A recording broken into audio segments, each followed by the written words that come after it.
सुनिए मेरी कहानी जन्नत में शाहरुख। एपिसोड 10। हार कर जीतने वाला शाहरुख। निमकी सुपर हीरो की तरह जंप करके मेरे सामने आ गई, जिससे कि उसे गोली लग जाए। वहीं मैं निमकी को बचाने के लिए उसकी तरफ उछला और हम दोनों टंकी के पास बुरी तरह गिर पड़े। गोली किसी को भी नहीं लगी, पर हम दोनों को थोड़ी चोट आ गई थी।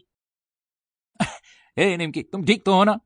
हाँ शाहरुख, मैं बिल्कुल ठीक हूँ, पर शायद तुम्हें चोट आई है।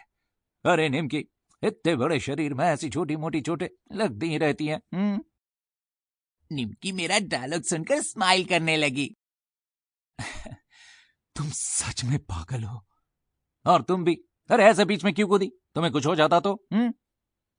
शाहरुख, मुझे समझ में नहीं आ रहा था कि मैं तुम्हारी हेल्प कैसे करूं, इसीलिए मैं। ये कहते कहते निमकी रुक गई। उसकी आंखों में पानी था। निमकी की ये दोस्ती देखकर मैं भी इमोशनल हो गया। मुझे जो सही लगा मैंने किया, पर अब क्या होगा शाहरुख? मैं अपनी आंखों के सामने तुम पर गोली चलते नहीं देख सकती। अचानक से निमकी घबरा गई। पहली बार मैंने उसे डरते हुए देखा था। उसकी गर्दन झुकी हुई थी और वो बहुत परेशान थी। ए निमकी, निमकी मेरी दोस्त, यहां देखो, देखो मुझे। याद है मैंने तुमसे कहा था कि मैं तुम्हें कुछ नहीं होने दूंगा? निमकी ने हाँ में अपनी गर्दन हिलाई।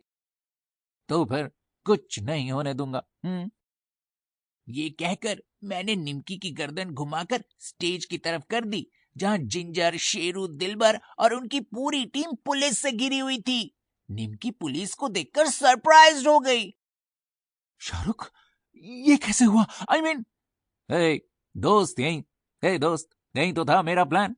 इसीलिए मैं तुमसे और सेठी अंकल से बार बार कह रहा था कि टेंशन मत लो, मुझे कुछ नहीं होगा। पर ये सब तुमने किया कैसे? मैं निमकी को कुछ बता पाता उससे पहले ही माइक पर शेरू और जिंजर की आवाजें आने लगी। छोड़ो मुझे। तुम तब बातिल अंदर कहते आए, मैं तुम में से किसी को नहीं तोलूंगा। जिंजर और शेरू गुस्से से गुर्रा रहे थे।